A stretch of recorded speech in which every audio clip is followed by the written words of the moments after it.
الحمد لله الحمد لله وكفى الذي بكمالاته وصفاته ظهر وبذاته اختفى، والصلاة والسلام على سيدنا محمد المصطفى أشرف الخلق خاتم الرسل والأنبياء، وعلى آله وأصحابه الذين ذکرهم ووردهم قد صفا. اما بعد،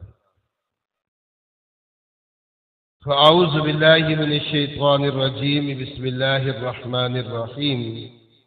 اليوم اکملت لکم دینکم واتممت علیکم نعمتی ورضیت لکم الاسلام دینا.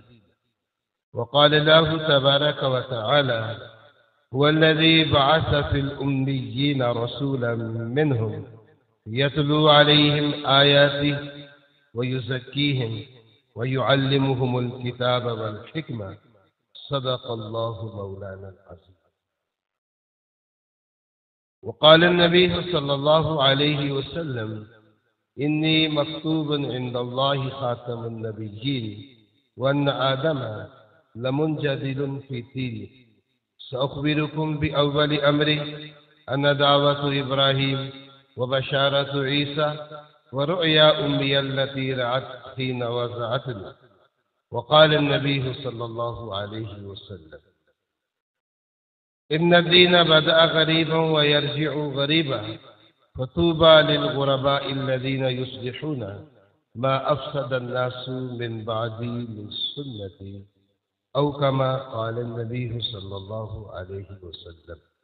سبحانك لا علم لنا إلا ما علمتنا إنك أنت العليم الحكيم. درود شریف پڑھ لیتے ہیں. اللهم صل على مولانا محمد. اللهم صل.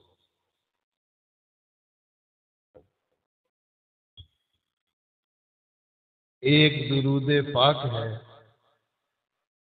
ہمارے اکابر فرماتے ہیں، محدثین حضرات محدثین ارشاد فرماتے ہیں، جو یہ درود پاک کثرت کے ساتھ پڑھے گا، اللہ تبارک و تعالی اس کو خواب میں اپنے محبوب صلی اللہ علیہ وسلم کا دیدار نصیب فرمائیں گے. پڑھیں گے انشاءاللہ تعالی. اللہم، سب پڑھیں محبت کے ساتھ. اللہم صلی وسلم علی وبارک علی سیدنا ومولانا محمد عبدک ورسولک عدد ما تحب وترضى له. پڑھیں گے انشاءاللہ. اللہم صلی وسلم وبارک علی سیدنا ومولانا محمد عبدک ورسولک عدد ما تحب وترضى له. پڑھیں گے انشاءاللہ تعالی. کیا ہوگا؟ خواب میں اپنے محبوب صلی اللہ علیہ وسلم کا دیدار نصیب ہوگا. بخاری شریف میں آتا ہے: من رآنی فی المنام فقد رآنی فإن الشیطان لا يتمثل بی. محدثین لکھتے ہیں، جس کو خواب میں اپنے نبی صلی اللہ علیہ وسلم کا دیدار نصیب ہو جائے، پھر اس کو موت کے وقت بھی دیدار نصیب ہوتا ہے. پڑھیں گے انشاءاللہ تعالی. اللہ تعالی ہم سب کو اس کی توفیق عطا کرے. رگو جا میں بستے ہیں یارو، کون کیسا ہے کہ دور ہے. وہ رگو جا میں بستے ہیں یارو، کون کیسا ہے کہ دور رہتے ہیں. ان کے منہ چومنے کے قابل ہیں رشید، جن کے دل میں حضور رہتے، جن کے دل میں ذرا پیار سے بولیں گے، جن کے دل میں ان کے منہ چومنے کے قابل ہے رشید، جن کے دل میں حضور رہتے ہیں، تجھ میں حور و قصور رہتے ہیں، میں نے مانا ضرور رہتے ہیں، میرے دل کا طواف کر جنت، میرے دل میں حضور رہتے ہیں۔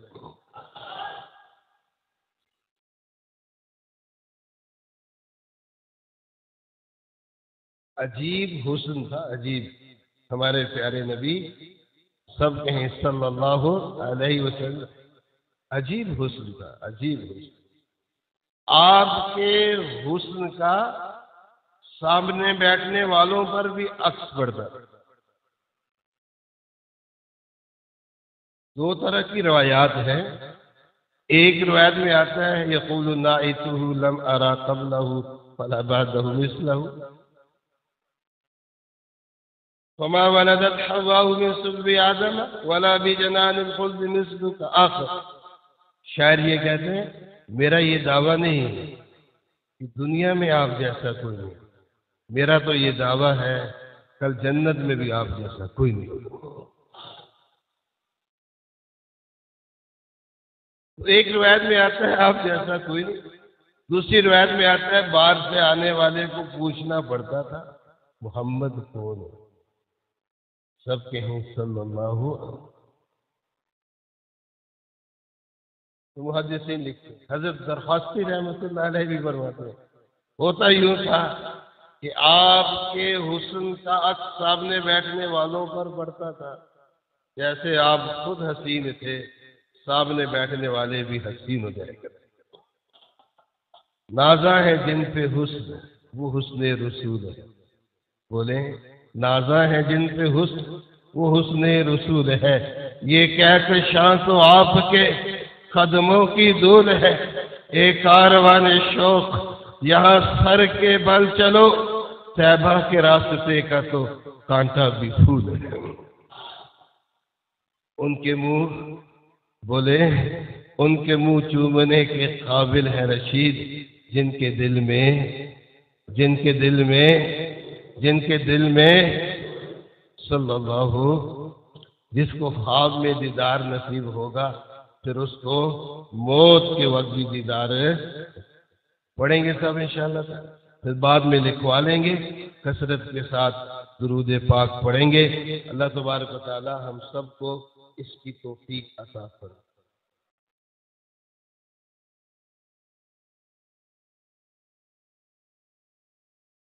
دین اسلام 5 چیزوں کا مجموعہ ہے۔ کتنی چیزوں کا؟ دین اسلام الیوم اکملت لکم ان الدین عند اللہ لیظہرہ علی الدین کلہ۔ دین اسلام کتنی چیزوں کا؟ عقائد، عبادات، معاملات، معاشرت، اخلاق۔ بولیں عقائد، عبادات، معاملات، معاشرت، اخلاق۔ پھر بولیں زور سے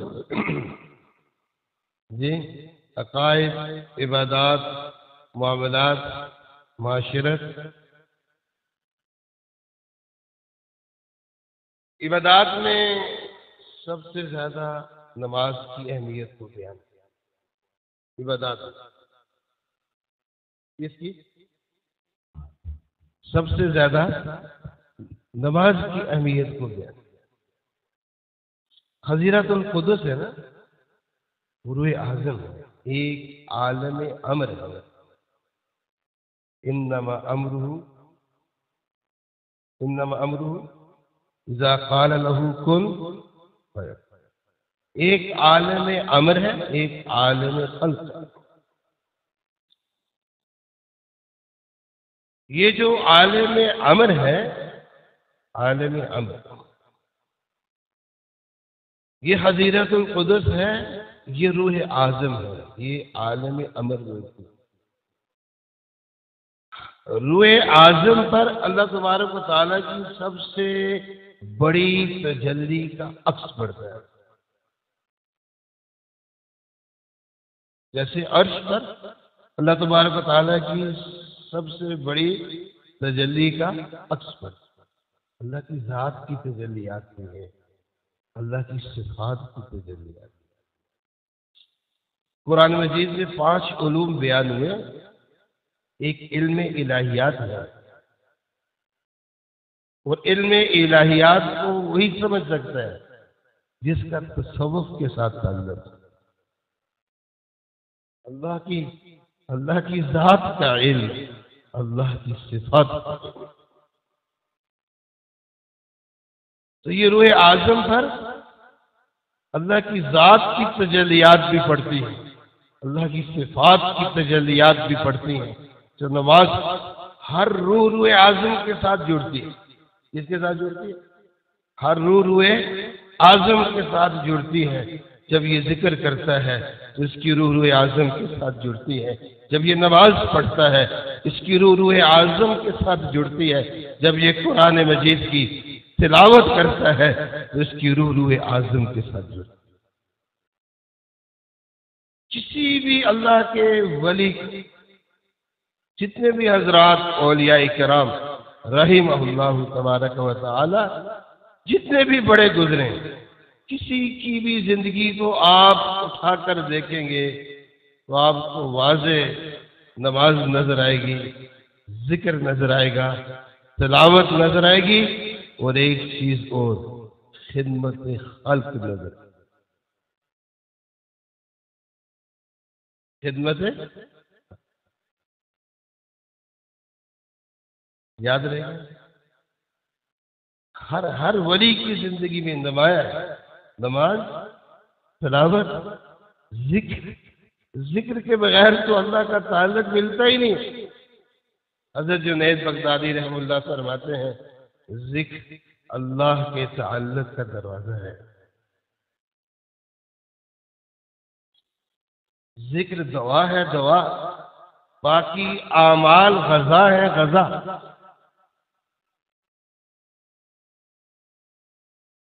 تو روح اعظم کے ساتھ روح جڑتی ہے کس سے؟ ساتھ ساتھ بولیں گے آپ، کس سے؟ نماز سے، ذکر سے، تلاوت سے۔ بولیں، جب یہ نماز، ذکر، تلاوت کا اہتمام کرتا ہے تو اس کی روح کو اللہ روح اعظم کے ساتھ جوڑتے ہیں۔ پھر جو تجلیات وہاں پڑتی ہیں اللہ تبارک و تعالیٰ کی ذات و صفات کی تجلیات، پھر نماز، ذکر، تلاوت کی برکت سے اس کے دل پر بھی پڑتی ہیں۔ اس کے دل پر جب پڑتی ہیں تو جو اس کے پاس بیٹھتا ہے اس پر بھی پڑتی ہیں۔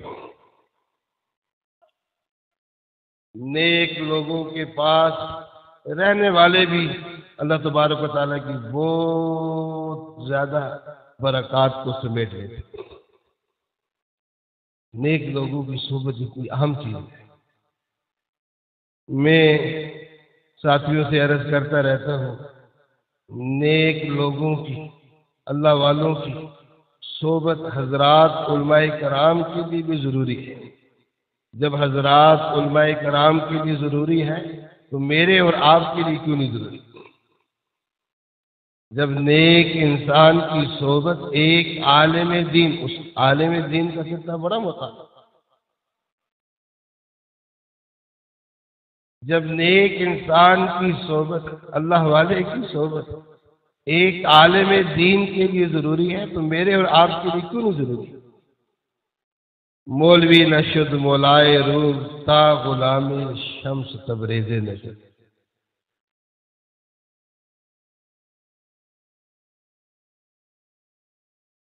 تو پڑھیں گے انشاءاللہ تعالی۔ جب آپ نماز کا اہتمام کریں گے، ذکر کا اہتمام کریں گے، تلاوت کا اہتمام کریں گے تو آپ کی روح اعظم کے ساتھ جڑے گی۔ پھر جو وہاں تجلیات پڑتی ہیں اللہ کی قسم، پھر وہ تجلیات آپ کے دل پہ۔ صوفیاء نے لکھا ہے نا، مومن کا دل، یہ مومن کا دل نہیں ہوتا ہے، جب یہ صاف ہوتا ہے تو پھر یہ اللہ کا گھر ہوتا ہے، بلکہ اللہ کا عرش ہوتا ہے۔ عبادات میں نماز کو بہت زیادہ بیان کیا گیا ہے۔ اللہ تعالی ہمیں اس کی توفیق عطا فرمائے۔ معاملات میں معاملات میں سود پر بہت سخت وعیدیں ارشاد فرمائی. سورہ بقرہ دیکھیں، ایک ہی جگہ نا 5 وعیدیں سود پر. اللہ تعالی ہم سب کو رزق حلال نصیب کر. حلال میں بڑی برکت ہے، نسلیں کھاتی ہیں. حرام میں بڑی نحوست ہے، نسلوں کو کھا جاتا ہے. حضرت لاہوری، حضرت بھی ذکر فرما رہے تھے، حضرت لاہوری رحمہ اللہ، امام الاولیاء حضرت لاہوری رحمہ اللہ تبارک و تعالی، حضرت فرماتے ہیں 80% جو نیکی کی استعداد نہیں ہے، کسی کی بات اثر ہی نہیں کرتی. 80% جو نیکی کی استعداد نہیں ہے، نیکی میں دل نہیں لگتا ہے. 80% حضرت فرماتے ہیں اس کی وجہ یہ ہے کہ ہمارا کھانا حلال نہیں. یا ایھا الرسل کلوا من الطیبات واعملوا صالحا. ہر گناہ نیکی کے آگے حجاب بنتا ہے. ہر گناہ کی یہ نحوست ہوتی ہے کہ انسان نیکی سے محروم ہوتا ہے. لیکن خاص طور پر 2 گناہ ایسے ہیں وہ انسان کو نیکی سے بالکل ہی محروم کر دیتے ہیں. ایک حرام کھانا ہے اور ایک موسیقی ہے. ایک حرام کھانا اور ایک موسیقی. فرمایا جو موسیقی سنتا ہے اللہ اس کے دل کو نفاق سے بھر دیتے ہیں، اور جو تکبیر اللہ کا اہتمام کرتا ہے اللہ اسے نفاق سے بری کر دیتا ہے. اس کا معنی کیا ہے؟ اس کا معنی یہ ہے جس کا دل نفاق سے بری ہوگا موت کے وقت اسی کو ایمان نصیب ہوگا. اللہ تعالی ہم سب کی حفاظت. فقہا نے تصوف کی کیا تعریف کی؟ تصوف اس میں جامد ہے، قیاس کا بھی اس میں کوئی دخل نہیں ہے، اشتقاق کا بھی اس میں کوئی دخل نہیں ہے، اس میں جامد ہے. حدیث شریف میں اس کو احسان کہا گیا ہے. قرآن مجید میں اللہ تبارک و تعالیٰ نے اس کو تزکیہ کیا. یتلو علیہم آیاتی دعوت التبلیغ ویزکیہم خانقاہ ویعلمہم الکتاب مدرسہ والحکمہ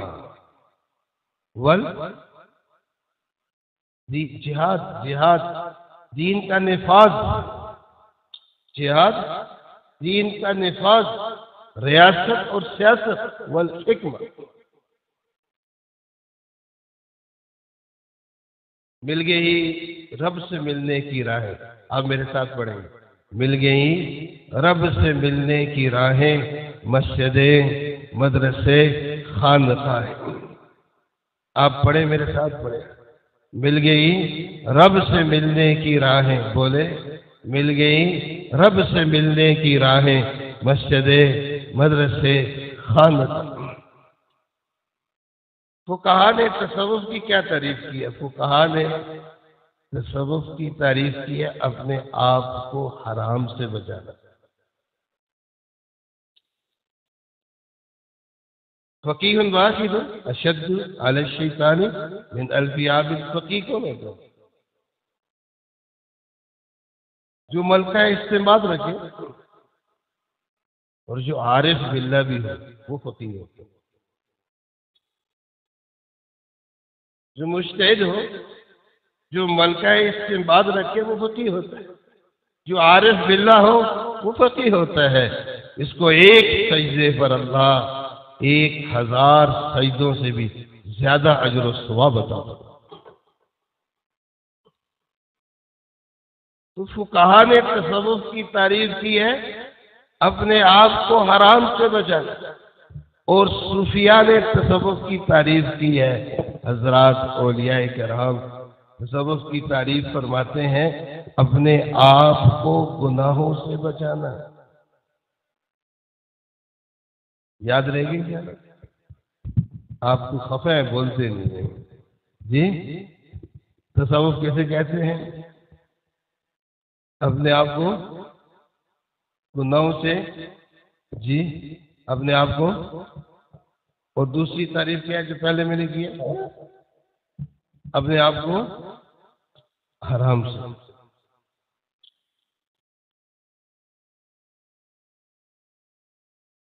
گناہگار کے ساتھ بخشش کا وعدہ ہے، جیسے حضرت لا تقنطوا من رحمت اللہ. گناہگار کے ساتھ بخشش کا وعدہ ہے، معرفت کا وعدہ نہیں، دوستی کا وعدہ نہیں.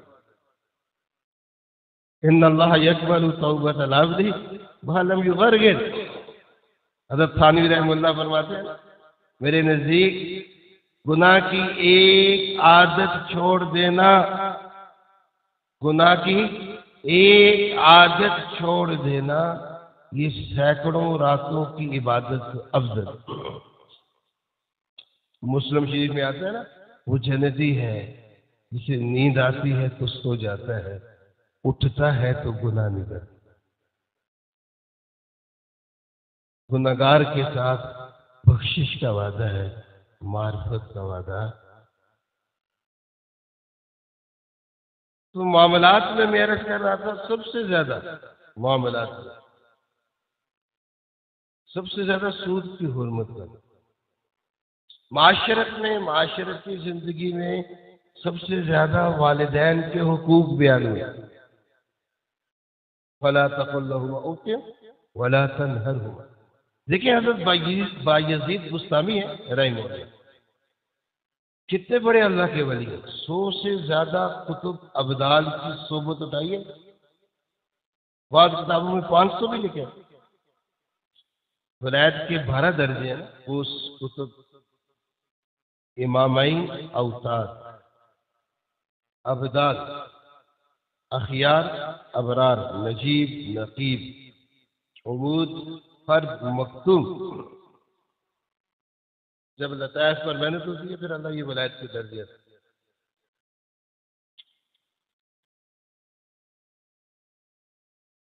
تو سبب روح ہے. روح کسی بھی شے کے اندر سے روح نکال دے تو پھر اس کی جان نہیں رہتی.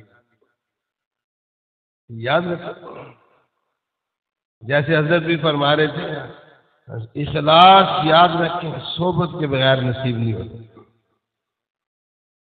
جیسے حضرات صحابہ کرام کو صحبت کی برکت سے اخلاص نصیب ہوا.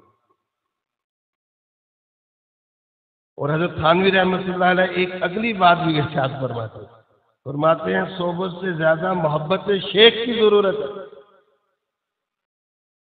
اپنے شیخ سے محبت، اپنے شیخ سے عقیدت، اپنے شیخ کی اطاعت.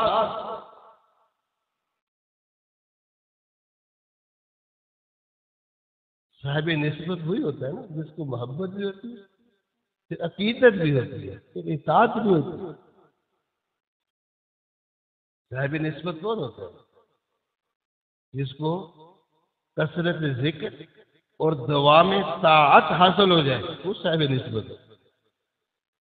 جس کو کثرت ذکر اور دوام طاعت حاصل ہو جائے وہ صاحب نسبت ہے. نیک لوگوں کی نسبت کی برکت، اللہ کی قسم ہم نے اپنی آنکھوں سے دیکھا ہے. بعض مرتبہ انسان گناہوں پر قادر ہوتا ہے، اللہ تبارک و تعالی حفاظت فرماتا ہے. خانقاہ سے نسبت بھی اللہ کی قسم، اللہ والوں سے نسبت بھی نجات کا ذریعہ.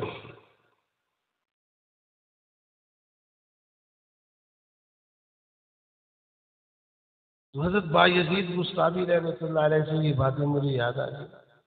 حضرت بہت بڑے اللہ کے ولی ہیں، بہت بڑے. اولیاء کرام میں ان کا کیا مقام ہے؟ صوفیہ نے لکھا ہے جو فرشتوں میں جبرائیل کا مقام ہے. لیکن حضرت بایزید بستامی رحمہ اللہ کیا فرماتے ہیں؟ بڑے چلے کاٹے ہیں، بڑے مشائخ کی خدمت میں رہا ہوں، لیکن جو کچھ اپنی ماں کی خدمت سے ملا ہے وہ کہیں سے نہیں ملا. تو معاشرت کی زندگی میں، معاشرت میں والدین کے حقوق سب سے زیادہ بیان کیا. اور اخلاق میں کسی کو تکلیف نہ دو، یہ اخلاق کا پہلا درجہ. 4 درجے، بس کسی کو تکلیف نہ دو. بہرحال میں عرض کر رہا تھا کہ دین اسلام کتنی چیزوں کا مجموعہ ہے. کیا؟ عقائد، عبادات، معاملات، معاشرت، اخلاق. عقائد میں سب سے زیادہ توحید کو بیان کیا. جس کو توحید، قل هو اللہ احد، اللہ کی ذات میں بھی کوئی شریک نہیں ہے. اللہ الصمد، اللہ کی صفات میں بھی کوئی شریک نہیں. یاد رہے گا انشاءاللہ؟ بولتے نہیں آپ، یاد رہے گا انشاءاللہ. عقائد بولیں، عبادات، معاملات، معاشرت. ان 5 چیزوں میں سب سے عام چیز عقیدہ ہے. تھوڑی سی بات اور عرض کر کے حضرت جی سے اجازت چاہوں گا. ہمارے اکابر، ہمارے مشائخ حضرات اساتذہ کرام جلوہ فروز ہیں، بس بڑوں کو سبق سنانا ہے. اللہ تعالیٰ میری بھی اصلاح فرما دے. ان 5 چیزوں میں سب سے عام چیز کیا ہے؟ عقیدہ ہے. عقیدہ نہ ہو تو کوئی عمل بھی قبول نہیں ہوتا. کوئی عمل. عاملۃ ناصبہ تصلی نارا. اور عقیدہ بڑی عجیب چیز ہوتی ہے. دودھ کو پانی میں گرا دیتے ہیں اور پیشاب کو پی لیتے ہیں. یہ عقیدہ ہے نا. ہندوؤں کو آپ نے دیکھا، دودھ کو پانی میں گرا دیتے ہیں، وہ پیشاب کو پی لیتے ہیں. عقیدے کے بغیر کوئی عمل قبول نہیں ہوتا ہے. یہ ہم اپنے اکابر سے، بڑوں سے سنتے رہتے. اگلی بات بڑوں کی جو بات ہے، بڑوں کی باتیں میں عرض کر رہا ہوں. اگلی بات جو آپ نے یاد رکھنی ہے، عقیدہ ختم نبوت ایسا عقیدہ ہے جس عقیدے کے بغیر اللہ کوئی عقیدہ قبول نہیں فرماتا. عقیدے کے بغیر کوئی نیکی قبول نہیں ہے. عقیدہ ختم نبوت کے بغیر کوئی عقیدہ قبول نہیں ہے. نہ عقیدہ توحید قبول ہے، نہ عقیدہ رسالت قبول ہے، نہ عقیدہ آخرت قبول. یہ اتنا اہم عقیدہ ہے. ہمارے ساتھی گشت کر رہے تھے طلباء کرام. تبلیغ کا کام بھی اللہ تعالیٰ کی ایک بہت بڑی نعمت ہے. ہم سب کی ذمہ داری بھی ہے، اللہ تعالیٰ کی ایک بہت بڑی نعمت بھی ہے. ہمارے طلباء کرام گشت کر رہے تھے تو نوجوانوں سے پوچھا ختم نبوت کا کیا معنی ہے؟ ختم نبوت کا کیا معنی ہے؟ وہ نوجوان کہنے لگے ختم نبوت کا معنی یہ ہے کہ قرآن مجید اللہ تعالیٰ کی آخری کتاب. یہ معنی ہے جی. ہمارے نوجوانوں کو، ہمارے بچیوں کو ختم نبوت کا معنی ہی نہیں آتا ہے. حضرات فقہائے کرام تو سخت بات فرماتے ہیں. ختم نبوت کا معنی نہ آتا ہو تو آدمی مسلمان نہیں ہوتا ہے.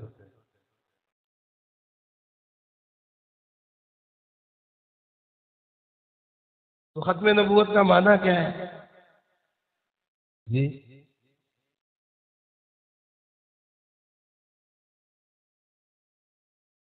آپ صلی اللہ علیہ وسلم کے بعد نہیں کوئی نیا نبی نہیں آئے گا. نبی تو آئیں گے. حضرت عیسیٰ علیہ السلام تواتر سے انی متوفی کا ورافیوں کا. اگر یہ تقدیم تاخیر ہو تو پھر عیسیٰ علیہ السلام کا ذکر قرآن مجید میں بھی ہے. ویسے تواتر سے ثابت ہے. یہ ہمارا ایک بڑا عقیدہ ہے نزول عیسیٰ. امام مہدی تشریف لائیں گے، ان کی 2 نصرتیں ہوں گی، ایک زمینی ایک آسمانی. زمینی مشرق کا لشکر ہوگا. زمینی مشرق کا لشکر. تو مشرق میں کون رہتا ہے جی؟ مشرق میں رہنے والوں کو ہی پتہ نہیں ہے کہ مشرق میں کون رہتا ہے جی. مشرق میں کون رہتا ہے؟ ہم رہتے ہیں نا.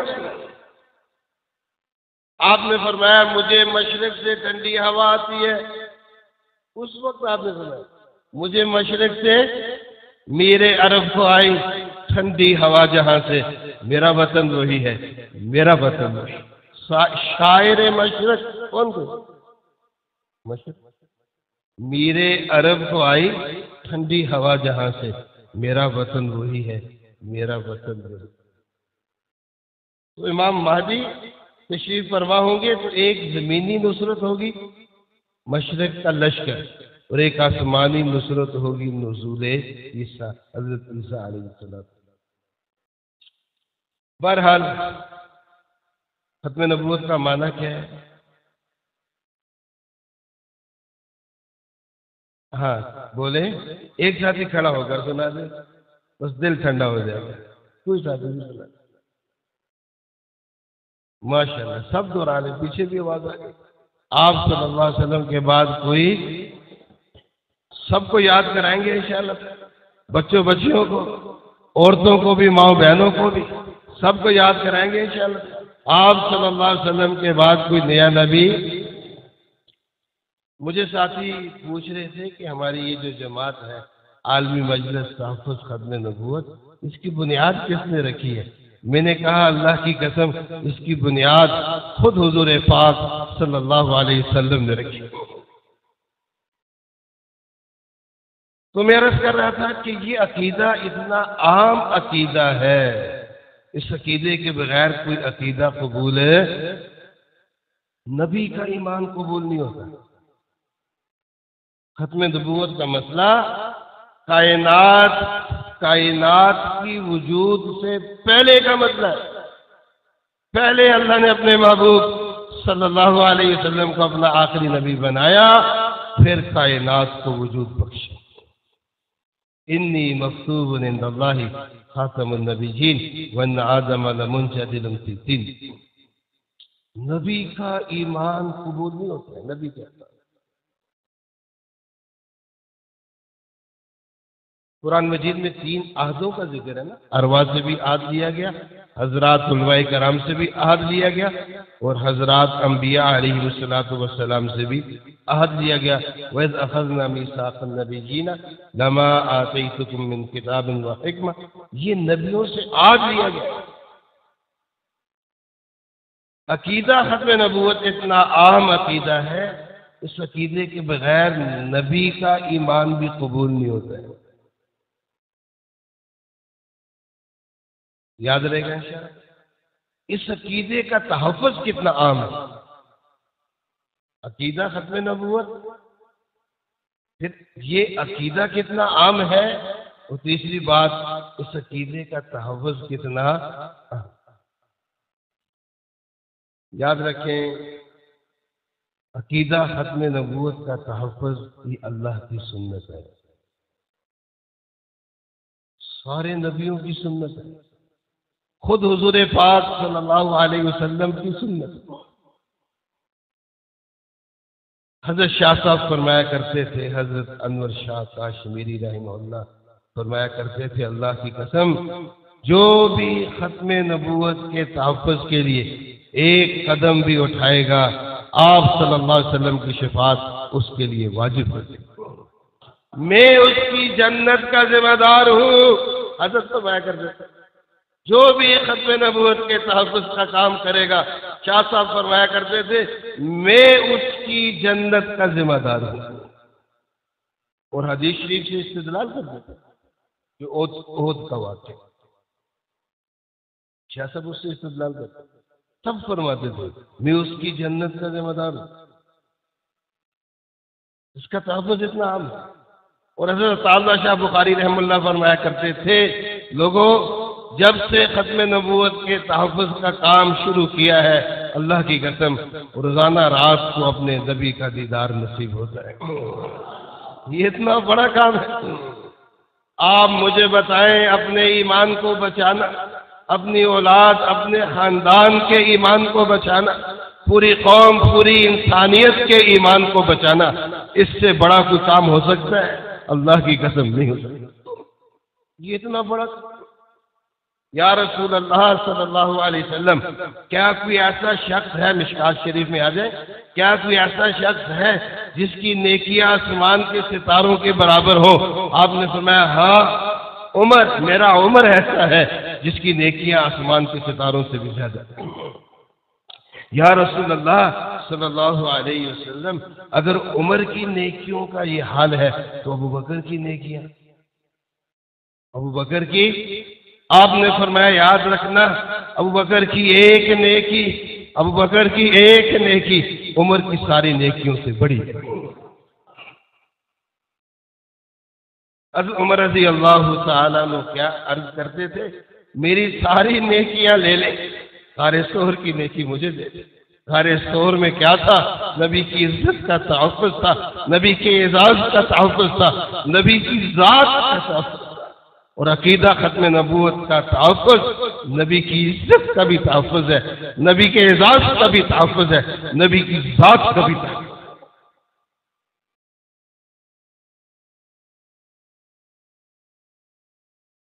یاد رکھیں گے عقیدہ ختم نبوت، پھر اس عقیدے کی اہمیت، اس عقیدے کے بغیر کوئی عقیدہ بھی قبول نہیں ہے، نبی کا ایمان بھی قبول ہے، پھر اس عقیدے کی تحفظ کی اہمیت، یہ سارے نبیوں کی سنت ہے۔ اب آخری بات میں عرض کر کے حضرت جی سے اجازت چاہوں گا، 3 کام ہم نے کرنا تشکیل ہے۔ کتنے کام کرنے ہیں جی؟ پہلا کام تو یہ کرنا ہے عالمی مجلس تحفظ ختم نبوت، جو ہمارے اکابر کا سلسلہ ہے اور ہمارے اکابر کی زیر نگرانی جتنے بھی دین کے مبارک سلسلے ہیں، وہ سارے سلسلے الحمدللہ ہمارے اپنے سلسلے، ہم سب جو ہے نا وہ ایک دوسرے کے رفیق ہیں، فریق نہیں۔ ہمارے پیر و مرشد حضرت استاد جی دامت برکاتہم عالیہ فرما رہے تھے، کام ایک کرو گے، محبت سب سے رکھو گے تو ثواب سب کو ملے گا۔ کام ایک، انسان ایک ہی کام کر سکتا ہے، سارے کام تو کر نہیں سکتا۔ کام ایک کرو گے، محبت سب سے رکھو گے، اللہ تعالیٰ سارے کاموں کا جو ثواب نصیب کرو گے۔ تو یہ سارے مبارک سلسلے ہیں۔ تو پہلی نیت یہ کریں کہ عالمی مجلس تحفظ ختم نبوت کے زیر انتظام جہاں کہیں بھی درس ہوگا، اجتماع ہوگا، کانفرنس ہوگی، احتجاج ہوگا، ہم اس میں شریک ہوں گے انشاءاللہ۔ ذرا دونوں ہاتھ کھڑا کر کے انشاءاللہ ناموس رسالت کے لیے، عظمت صحابہ، عظمت اہل بیت کے لیے ہمیشہ سب کچھ قربان کریں گے انشاءاللہ۔ ہاتھ کھڑے رکھیں گے، کریں گے انشاءاللہ۔ حجت نہ پیش کیجئے، آپ نے اونچی آواز میں کہنا ہے، حجت نہ پیش کیجئے ویسے فضول میں، ہم انتہا پسند ہیں عشق رسول میں۔ عشق رسول آپ نے ذرا بلند آواز سے کہنا ہے، حجت نہ پیش کیجئے ویسے فضول میں، ہم انتہا پسند ہیں، ہم انتہا پسند ہیں۔ میں نے کہا ہم پاکستان کے حکمرانوں سے نہیں، پوری دنیا کے حکمرانوں سے، پورے عالم میں کفر سے یہ کہہ دینا چاہتے ہیں، اللہ کی قسم جب تک ہم زندہ ہیں ہمارے نبی کی عزت بھی زندہ رہے گی، قیامت تک زندہ رہے گی، قیامت کے بعد بھی زندہ رہے گی۔ شرکت فرمائیں گے؟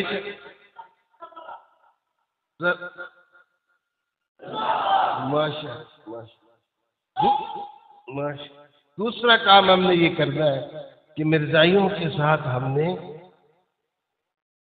معاشی بائیکاٹ کرنا ہے۔ کیا کرنا ہے؟ یہ جو معاشی بائیکاٹ ہے نا، یہ بھی نبی کی سنت ہے۔ غزوہ بدر کیا تھا؟ غزوہ بدر میں 2 چیزیں تھی نا، ایک تو قومیت کو ختم کیا گیا، اس قومیت نے پوری قوم کا بیڑا غرق کر دیا۔ غزوہ بدر میں قومیت کو ختم کیا گیا، اور غزوہ بدر میں معاشی بائیکاٹ تھا، تجارتی قافلے کو روکا گیا۔ معاشی بائیکاٹ، ہم نے مرزائیوں کی کوئی چیز خریدنی بھی نہیں ہے، بیچنی بھی نہیں ہے، کھانی بھی نہیں ہے، پینی بھی نہیں ہے، دیکھنا بھی نہیں ہے، اللہ کی قسم اس پر تھوکنا بھی نہیں۔ سب نیت کرتے ہیں. میری اپنی ذمہ داری ہے میں تحقیق کروں، حضرات علماء کرام سے پوچھوں، میرا اپنا عشق ہے، ایمان ہے، میں تحقیق کروں، وہی چیز بیچوں، وہی چیز خریدوں، وہی چیز پہنوں، وہی کھاؤں، وہی استعمال کروں جو مرزائیوں کی، جو میرے نبی کے دشمنوں کی. سب نیت کرتے ہیں انشاءاللہ تعالی. میں نے کہا میرے 10-20 روپے سے، 50 روپے سے، 100 روپے سے مرزائی کا نقصان ہوگا. اور یہ ایک بہت بڑا جہاد ہے جو ہم اس کفر کے خلاف کر سکتے ہیں. میرے 50 روپے سے، 100 روپے سے مرزائی کا نقصان ہوگا، اللہ کی قسم ہوگا. اگر نہ بھی ہوا مجھے تو اپنے نبی کی شفاعت مل جائے گی. کریں گے انشاءاللہ. تیسرا کام جو ہم نے کرنا ہے وہ یہ ہے معاشرتی بائیکاٹ. ہمارا مرزائیوں سے کوئی تعلق نہیں ہونا کسی قسم.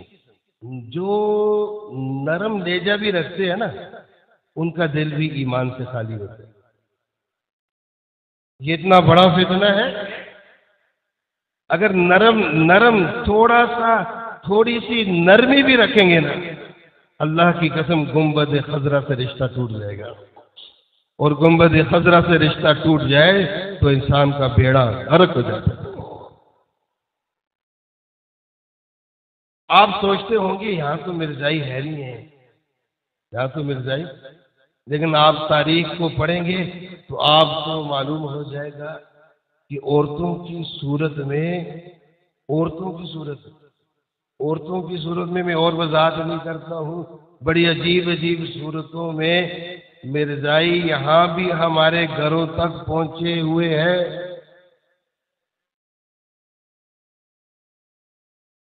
اور میڈیا کے ذریعے تو ہر گھر میں آ کر بیٹھے ہوئے.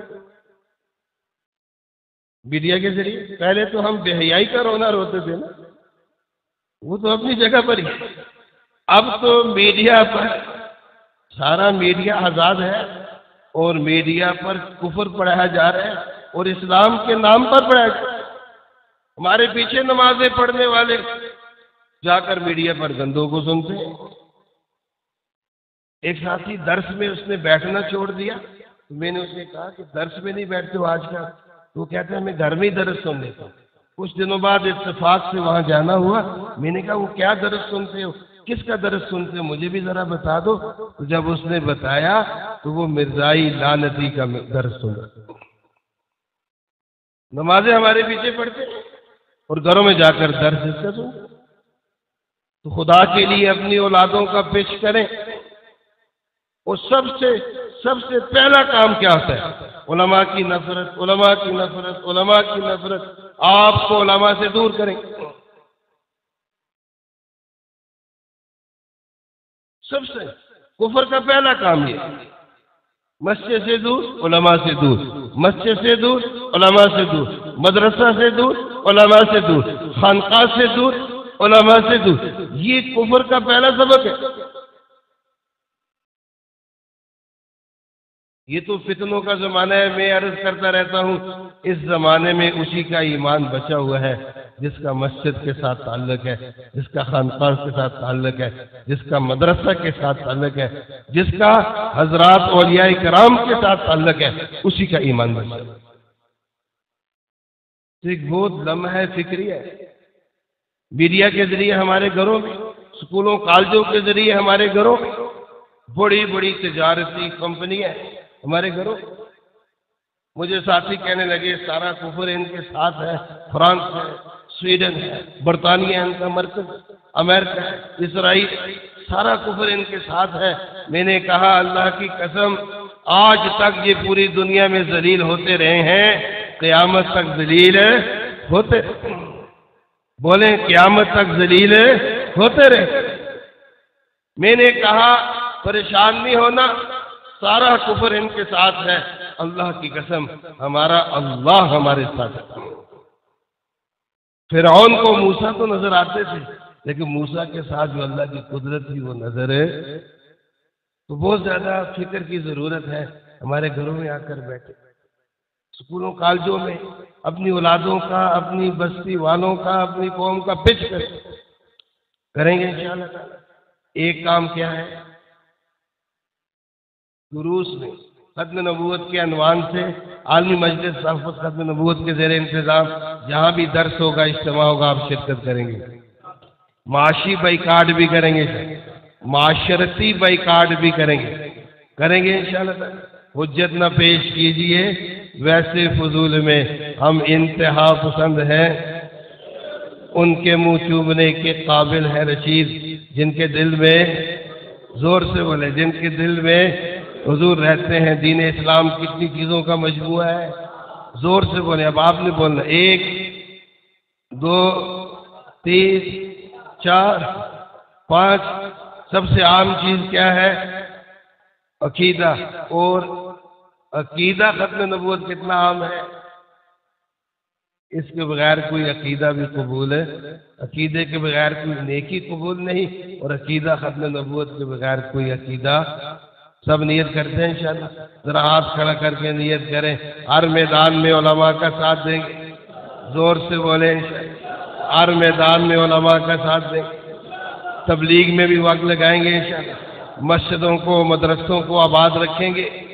اللہ تبارک و تعالی ہم سب کی حاضری کو قبول